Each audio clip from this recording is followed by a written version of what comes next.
nationale de soutien à la Centrafrique, la MISCA, qui a pris le relais de la MICOPAX, qui était une mission des États de l'Afrique centrale. Le passage des témoins a eu lieu le 19 décembre, et donc nous sommes allés pour voir les contingents, pour leur apporter notre soutien. Ils ont commencé un travail très difficile. De façon générale, la situation en Centrafrique est extrêmement difficile. Monsieur le ministre, est-ce que vous pouvez nous faire la genèse un peu de la situation qui a déclenché à Bangui? Écoutez, il serait fastidieux de revenir sur l'histoire politique et institutionnelle très tumultueuse de la RCA.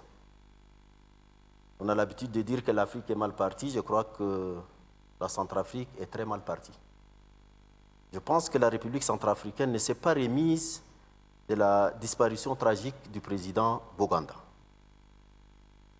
Déjà au début des indépendances, donc avec la disparition prématurée du père de l'indépendance, le pays est rentré dans un cycle de changement.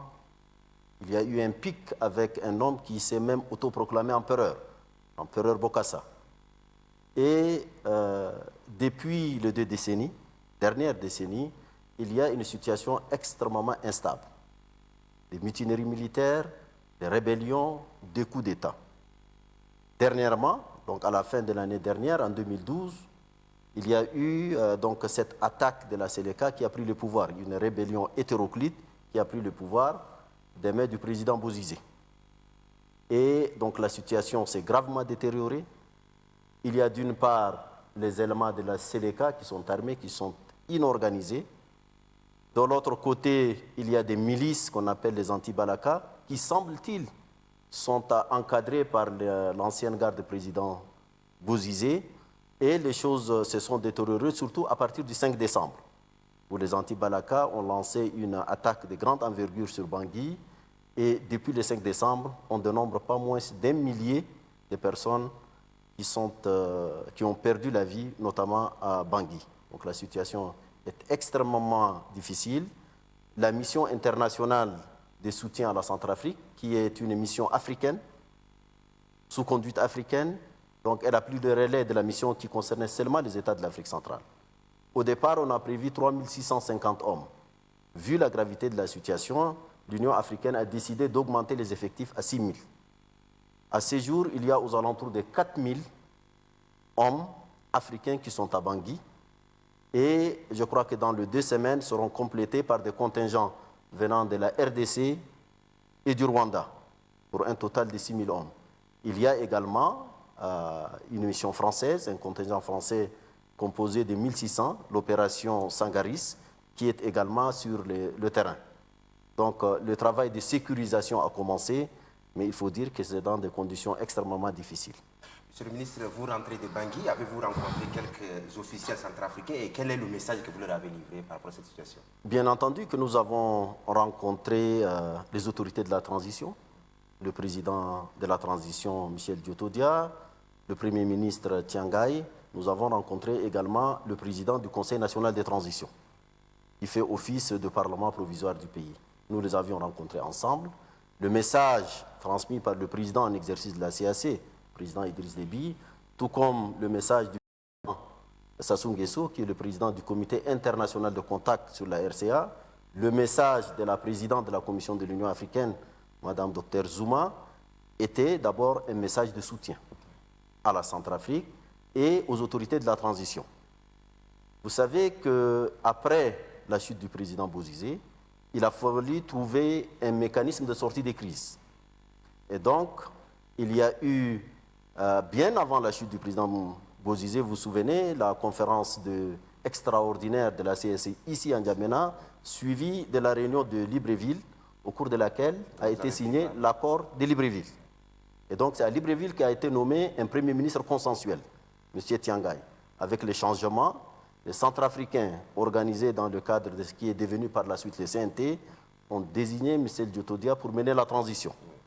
Donc, ce sont ces autorités-là qui assurent la période de transition. Donc, nous leur avons exprimé toutes nos préoccupations. Nous avons suivi ces derniers temps un certain malaise au sein de l'exécutif centrafricain entre le président et le premier ministre. Le message de l'Afrique, le message de la CAC est que nous exigeons une cohésion au sein de l'équipe parce qu'elle est en charge de mener une transition et il faut qu'il fasse tout pour ne pas ajouter au problème sécuritaire une crise institutionnelle. Justement, Monsieur le ministre, vous avez pris part à toutes les réunions devant trouver une solution pacifique à la crise centrafricaine. Vous l'avez souligné tout à l'heure. C'est d'abord un conflit politique au départ entre Séléka de Djotodia et l'ancien président François Bozizé. Aujourd'hui, c'est pratiquement une guerre interconfessionnelle.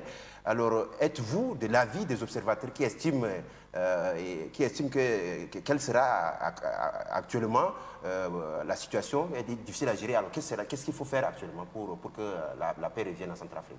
Écoutez, comme je l'ai dit, il y a une accumulation des situations en République centrafricaine. Il faut dire que depuis plusieurs années, le pouvoir n'a jamais contrôlé le nord et l'est de la République centrafricaine. Dans ces zones, se sont développées des rébellions, des coupeurs de route qu'on appelle généralement en Centrafrique des Arguinas, d'incursions des groupes armés étrangers. Vous avez la LRA qui a des Janjaouides, des rebelles tchadiens. En fait, il y a toute une nébuleuse qui s'est développée dans cette partie de la africaine.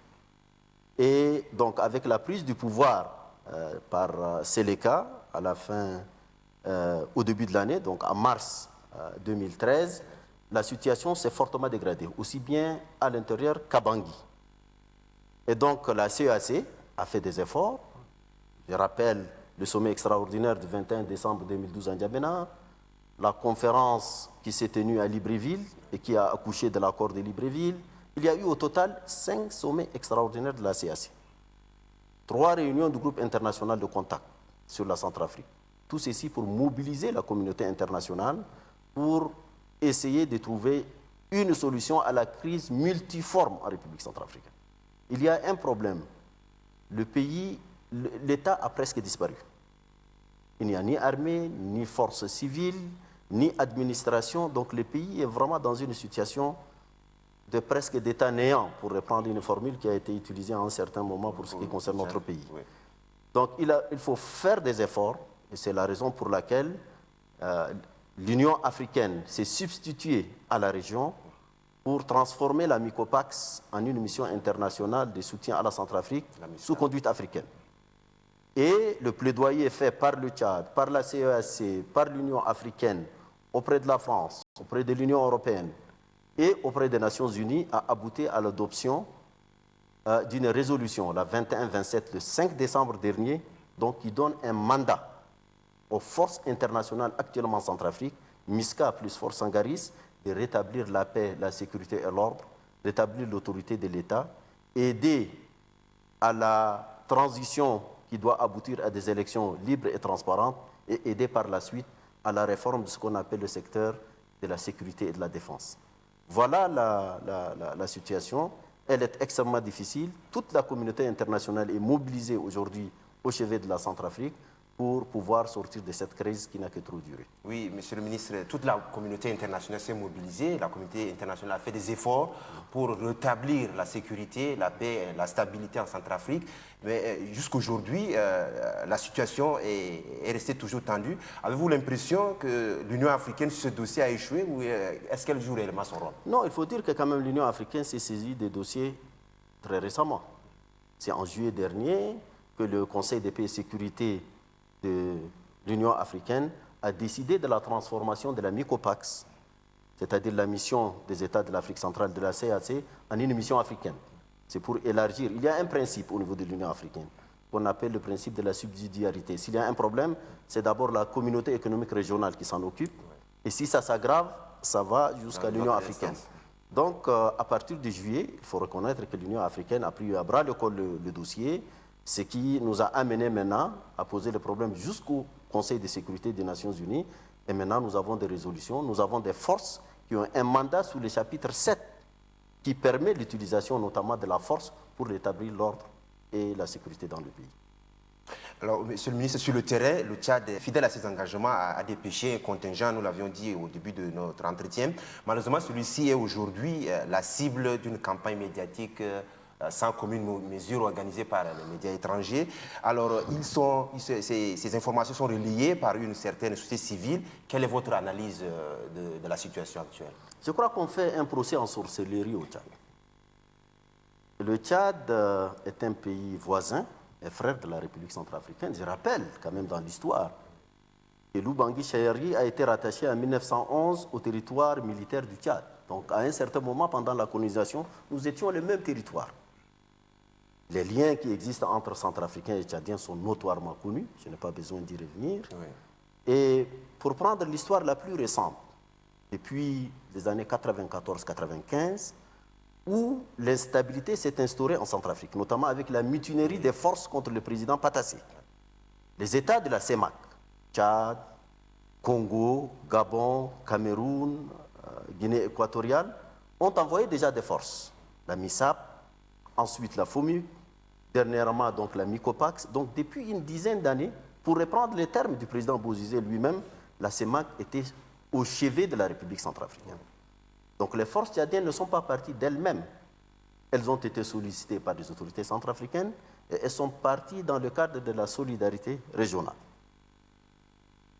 Le président Déby, qui est président en exercice de la CAC, a dès le départ mobilisé non seulement la CAC, mais l'ensemble de la communauté internationale pour tout faire pour venir en aide à la Centrafrique. Il a fait un plaidoyer pour que les États de la CAC contribuent en troupes, ce qui s'est réalisé, Burundi, maintenant nous allons même au Rwanda, qui a quitté la CAC et qui va revenir bientôt, la RDC, en plus des États de la CEMAC, ont déjà contribué en troupes. Ensuite, il a fait un plaidoyer à l'adresse de la France. Il a écrit au président Hollande pour demander un soutien des éléments français qui étaient dans le cadre de l'opération Boili, notamment à l'aéroport de Bangui. Je crois que ce plaidoyer a été écouté et même relayé par le président Hollande pour mobiliser la communauté internationale pour venir en aide à la République centrafricaine. Maintenant, nous avons 1000 hommes africains qui ont un mandat des Nations Unies qui sont en train de se déployer en République centrafricaine. Nous avons 1600 de l'armée française qui sont déjà sur le terrain. Et je pense que toutes ces équipes vont se mettre au travail de manière coordonnée pour essayer d'amener la paix et la stabilité.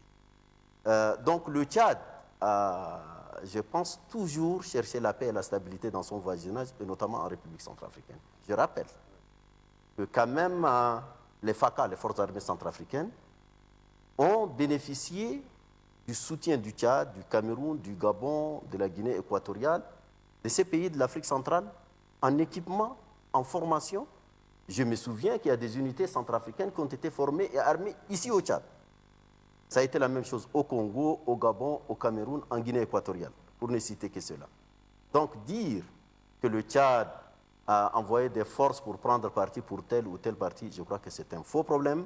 Il ne faut pas que ceux qui ont échoué, politiquement, militairement, notamment la classe politique centrafricaine, cherchent des boucs émissaires. Il y a un problème en République centrafricaine, il faut avoir le courage d'en déterminer les racines et d'y trouver les solutions. Nous y participons pour la solution, mais nous n'avons jamais été un problème en Centrafrique. Monsieur le ministre, les médias parlent de plus en plus des actions commises par le contingent tchadien. Vous rentrez de Bangui. Qu'est-ce que vous avez vu et entendu à ce sujet? Est-ce que vous pouvez répondre à tous ceux qui accusent les troupes tchadiennes de se comporter en territoire conquis? Écoutez, la première chose qu'on a faite quand on est arrivé à Bangui, nous nous sommes rendus au camp Poko, qui est l'état-major de la MISCA. Nous avons rencontré le général Moukoko, qui est le représentant spécial de la présidente de la Commission de l'Union africaine, chef de mission, et nous avons rencontré le général Tamuta, qui est de nationalité camerounaise, qui est le chef du contingent, le Comforce. Je leur ai posé la question, ils nous ont dit, tout ça c'est une manipulation, c'est faux. Il n'y a jamais eu un problème entre contingent tchadien et burundais. Les éléments de la MISCA sont en déploiement, en génération de forces. Les Burundais viennent d'arriver, ils n'ont pas encore d'équipement en matière de communication entre les différents contingents, même au sein des contingents. La situation s'est détériorée à Bangui. Pratiquement, les forces sont en train de faire un travail de police à l'intérieur de la ville. Et donc, il n'y a pas eu de problème qui a été monté en épingle par une certaine presse. Je crois que c'est totalement faux. On nous a dit par la suite que c'est pour cette raison que le contingent tchadien doit être affecté ailleurs. Non.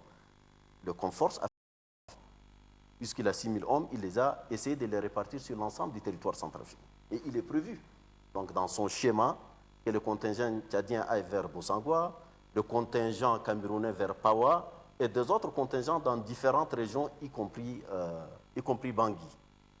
Il n'y a jamais eu. Et donc, moi, les informations des responsables qui sont en charge de la MISCA, les forces de la MISCA agissent avec professionnalisme, avec beaucoup de courage, et tous apprécient l'élément tchadien qui est à Bangui. Donc, monsieur le ministre, selon les informations selon lesquelles les forces tchadiennes se sont repliées vers le nord-est, ces informations sont fausses. C'est absolument faux. Il n'y a aucun contingent qui a quitté Bangui. Il n'y a jamais eu un problème entre ces troupes. Elles travaillent ensemble. Elles sont en train de faire leur plan de bataille. Elles agissent d'ailleurs actuellement pour la sécurisation de la ville de Bangui et en coordination également avec les éléments français de Sangaris. Toutes ces forces-là sont en train de faire une coordination pour continuer à accomplir leur mission. Mais justement, parlant de la MISCA, je reviens encore sur le sujet. Monsieur le ministre, selon vous, pourquoi le commandement de la MISCA a décidé de redéployer le contingent tchadien? Et si ce n'est pas le cas, n'est-ce pas donner raison aux détracteurs de notre pays? Non, je pense que tout ça, c'est un faux problème. Je pense qu'on dramatise, on est en train de monter en épingle, je ne sais pas pour quelle raison. Je crois qu'il y a une cohésion totale au sein de la force africaine. Elle est sous un commandement unique. Ce sont des militaires, on les déploie là où on voudrait les déployer, mais il ne s'agit nullement de culpabiliser tel ou tel. Je ne pense pas que ce soit le cas. Oui, monsieur le ministre, dans cette démonstration de force, les anti-Balaka sont les plus actifs. On présente les individus dangereux comme des résidus des forces armées centrafricaines, la FACA, et quelques badauds sans aucun doute attirés par l'appât du gain, armés de machettes d'abord par l'ancien président François Bozizé. Aujourd'hui, ces mêmes anti-Balaka disposent d'autres armes lourdes. Qui se cache exactement derrière ces individus qui agissent de cette manière? Vraiment, pour l'instant, je n'en sais rien. Je crois que la MISCA a ouvert une enquête pour déterminer qui, et ça c'est une exigence, qui est derrière les différents éléments. Les Séléka ont été dissous, on parle d'anciens Séléka. Oui. Les anti-Balaka, en tout cas, tous les militaires ont observé que l'opération à Bangui le 5 décembre était très coordonnée et elle ne peut pas provenir seulement des anti-Balaka qui sont des milices. Donc certainement, peut-être qu'il y a des gens qui sont derrière. On soupçonne l'ancien président Bozizé, peut-être l'ancienne garde présidentielle. Ce sont des suppositions, des enquêtes pour déterminer qui est derrière. Ce qui est avéré, c'est qu'effectivement, il y a eu utilisation d'armes lourdes. C'était une attaque de grande envergure. Et je crois que la MISCA et les forces Sangaris sont en rang de bataille pour pouvoir désarmer tous ceux qui détiennent illégalement des armes. On nous a dit que les cas sont déjà gênés. Il y a un travail qui se fait maintenant pour contrôler et désarmer les anti-Balaka, parce que ceux-là, souvent, ils sont en civil. Et donc, il faut faire un travail peut-être de passer au peigne fin, ce qui n'est pas une chose facile. Oui, monsieur le ministre, la situation en République centrafricaine ne s'améliore guère. Depuis quelques jours, le gouvernement tchadien a lancé une opération d'évacuation de nos compatriotes. Il est sans doute il est important de mentionner qu'en République centrafricaine, le Tchad a une forte colonie qui est un peu partout dans le secteur de l'économie. Ces compatriotes sont rapatriés alors qu'ils ont des biens là-bas. Comment cette situation peut-elle être gérée? Écoutez, c'est la situation sécuritaire qui l'a exigé. Naturellement, pour tout gouvernement responsable, d'abord la protection de nos compatriotes. Ils sont en danger parce qu'il y a une campagne orientée, les déclarations de l'ancien président Bozizé. Vous avez suivi même certaines déclarations. Les Tchadiens sont stigmatisés et visés, soi-disant qu'ils sont proches des Séléka, surtout que le conflit a pris maintenant des contours confessionnels. On fait de l'amalgame entre Séléka, Tchadiens, musulmans et consorts. Beaucoup de pays ont commencé le rapatriement, à commencer par le Cameroun, qui depuis 10 jours et 15 jours a déjà rapatrié 1 millier de Camerounais. Le Tchad a commencé, il y a déjà 4 à 5 000 de nos compatriotes qui sont venus. Nous continuons donc à rapatrier les volontaires, prioritairement les femmes et les enfants et les personnes de troisième âge. J'ai appris que le Sénégal et le Niger ont demandé à l'OIM, Organisation internationale pour l'immigration, de rapatrier leurs compatriotes qui sont à Bangui. Et donc, c'est tout à fait normal. Dans des circonstances pareilles, il est absolument obligatoire pour le gouvernement de prendre toutes les précautions, toutes les mesures pour pouvoir mettre en sécurité, notamment rapatrier nos compatriotes qui les désirent. Pour l'heure, le rapatriement se fait à Bangui. Alors, qu'en est-il des Tchadiens qui résident dans d'autres villes centrafricaines? Écoutez, des dispositions sont prises. Il y a même des convois par voie terrestre qui ont quitté, et d'autres sont en train de revenir. On nous a dit que les foyers de détention sont essentiellement à Bangui, au Sangwa, dans 2 préfectures plus Bangui. Le reste de la République centrafricaine serait calme. Mais par mesure de précaution, nous, on a passé un message à l'ensemble de nos compatriotes d'éviter de prendre des risques et de rentrer au pays, en tout cas pour l'instant, jusqu'à ce que les choses s'améliorent. Oui, monsieur le ministre, qui aujourd'hui assure la sécurité des Tchadiens vivant à Bangui? La MISCA, par exemple, peut-elle sécuriser nos compatriotes à Bangui qui font l'objet des menaces de tous Bien les sûr, jours? c'est sa mission. Elle a une mission de protéger l'ensemble des civils, centrafricains comme étrangers. Et donc, il est dans le mandat de la MISCA, il est dans le mandat des Sangaris de protéger l'ensemble des civils vivant en République centrafricaine. Avez-vous des informations sur nos compatriotes qui vivent dans ce pays et qui hésitent par rapport à leurs biens, ils hésitent de se déplacer? Faut-il organiser un rapatriement obligatoire pour ceux-là? Écoutez, nous apprécions la situation au fur et à mesure. Nous avons confiance en la capacité de la MISCA, des forces internationales dans leur ensemble, qu'elles puissent peut-être très rapidement rétablir la paix et la sécurité. Mais par mesure de précaution, notre message est que vraiment que les gens ne prennent pas de risques et qu'ils acceptent de se faire rapatrier dans le pays. Sur ce sujet, à combien peut-on estimer le nombre de Tchadiens qui vivent en Centrafrique et combien sont évacués, combien sont restés? Écoutez, la proximité, les liens historiques entre le Tchad et la Centrafrique font qu'il est très difficile d'avoir des statistiques fiables.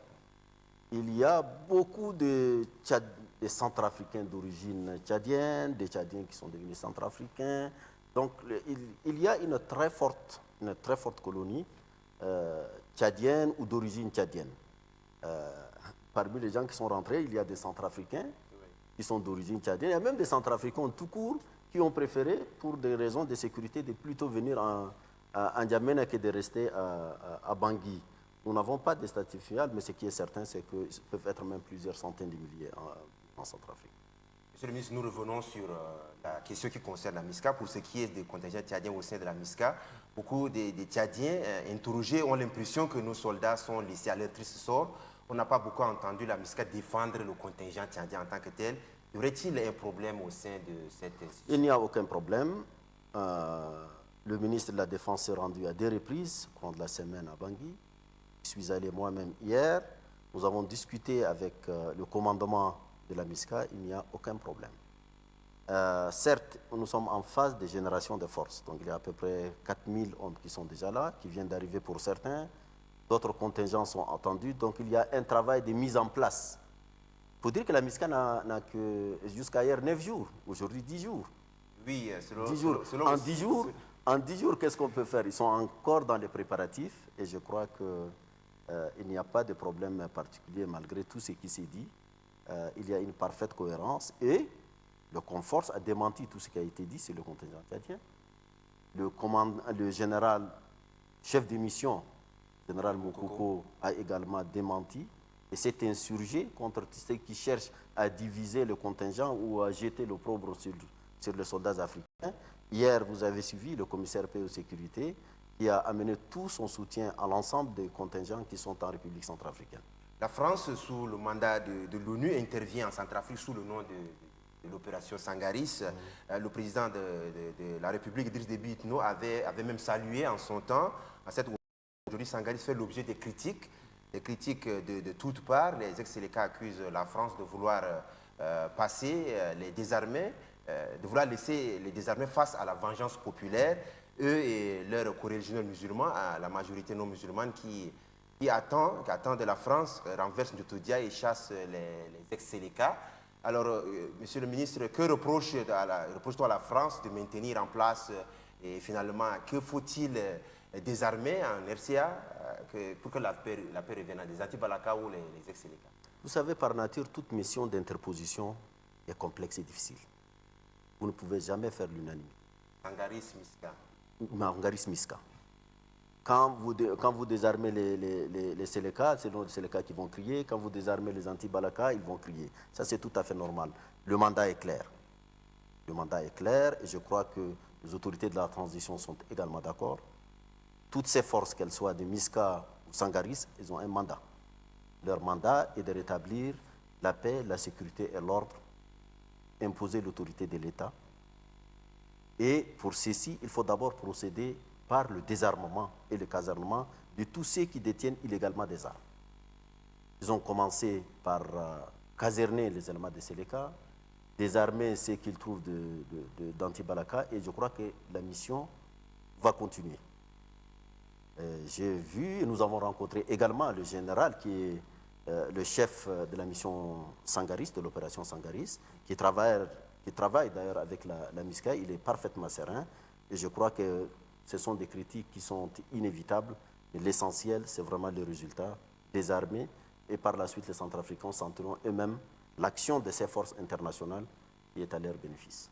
Monsieur le ministre, vous rentrez de Bangui. Certains observateurs avancent que les Français avancent seuls sur le terrain, selon certains observateurs. Alors, pourtant, la résolution de l'ONU stipule que cette opération vient en soutien à la MISCA. N'est-ce pas contradictoire? Non, je pense qu'il y a, comme je vous l'ai dit, nous avons rencontré au camp Poko, à l'état-major de la MISCA, même le général français était là. Ils nous ont confirmé de part et d'autre qu'ils travaillent en parfaite harmonie et en parfaite coordination. Il est bien vrai que l'armée française est venue équipée, elle est déjà opérationnelle. Les contingents africains leur manquent encore un certain nombre de matériel, notamment en matière de communication. Et naturellement, les Français sont peut-être plus opérationnels. Mais on nous a rassuré que tout s'est fait en parfaite coordination. Mais justement, à ce sujet, la MISCA, au sein de la MISCA, il n'y a pas une uniformité de tenue. Les contingents parlent différentes langues et c'est difficile de s'entendre. Alors, sur ce plan, est-ce que ça ne constitue pas une faille dans les opérations? Écoutez, je crois que c'est trop tôt de juger, parce que, comme je vous l'ai dit, on est en phase de génération des forces. Effectivement, les tenues sont en train d'arriver, les moyens de communication sont en train d'arriver. Donc, nous espérons, ce qu'on nous a dit, au plus tard dans un mois, l'ensemble du contingent, les 6000, seront dans les normes, ayant les mêmes tenues, ayant des moyens de communication coordonnés pour qu'ils puissent être plus opérationnels. C'est ça peut-être qui donne l'impression du caractère hétéroclite de la force, mais l'essentiel est que tout le monde comprenne quelle est la mission. Monsieur le ministre, nous sommes en exclusivité sur la situation qui prévaut actuellement à Bangui. Avez-vous des nouvelles de l'ancien président Bozizé? Que devient-il? Est-il à la base de tout ce qui se passe aujourd'hui en Centrafrique? Je ne sais pas où il se trouve. J'ai suivi il y a quelques jours une de ses déclarations. Je crois qu'après l'attaque de Bangui, manifestement, il y a beaucoup de faisceaux d'indices qui disent qu'il est impliqué. En tout cas, dans son ton, dans ce qu'il raconte, il soutient. Et il est parmi les gens d'ailleurs qui s'attaquent au Tchad et qui pensent que tous les problèmes de la Centrafrique viennent du Tchad. Il aurait même fait des déclarations? Oui, il a fait des déclarations, ce qui est parfaitement faux. En tout cas, il était très mal placé pour parler mal du Tchad. Lui qui a reçu le soutien du Tchad, de l'ensemble de la communauté de l'Afrique centrale, moyens financiers, moyens militaires, aide multiforme. Mais en 10 ans, il n'a pas pu. Il n'a pas pu gérer le pays. Et tout ça, ce sont les conséquences de ces errements. De sa gestion. Il a démantelé, ça c'est les Centrafricains qui le disent, l'embryon des forces armées centrafricaines, les FACA. Il a fait gérer l'armée par son propre fils, il a échoué. Maintenant, il s'est découvert sur les tard, je ne sais pas, une vocation messianique, il fait des prêches, il monte les communautés entre elles. C'est vraiment regrettable. Monsieur le ministre des Affaires étrangères et de l'intégration africaine, comment qualifierez-vous la situation qui prévaut à l'heure actuelle en République centrafricaine? Elle est très difficile. Elle est très difficile parce que des milliers de personnes sont en dehors de leur foyer, parce que plusieurs centaines ont perdu la vie. Je tiens vraiment à saluer le travail extrêmement courageux des institutions religieuses, musulmanes, chrétiennes, catholiques et protestantes, que nous avions rencontrées hier au cours de notre mission dans le cadre de concertation avec la société civile, qui font un travail extraordinaire. Et donc, la communauté internationale est mobilisée, peut-être pas à la vitesse souhaitée. C'est une situation extrêmement difficile et qui doit interpeller tout un chacun. Il faut absolument venir à la République centrafricaine pour faire cesser ces violences.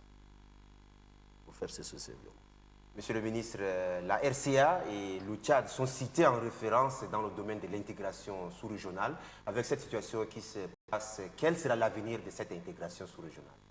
Écoutez, les soubresauts, les crises dans les pays, ça existe malheureusement.